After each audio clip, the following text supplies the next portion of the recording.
In this video, we're going to be replacing this reflector that's located in the rear bumper.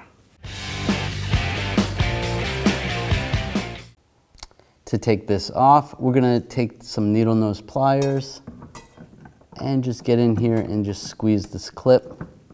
Just push it forward a little bit.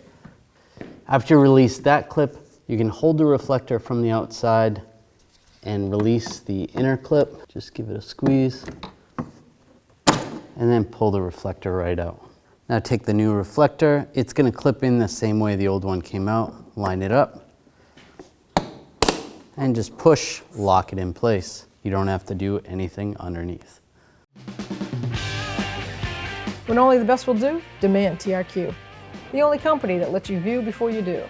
TRQ is committed to offering the highest quality aftermarket auto parts that are engineered for peace of mind. Thanks for using and viewing with TRQ.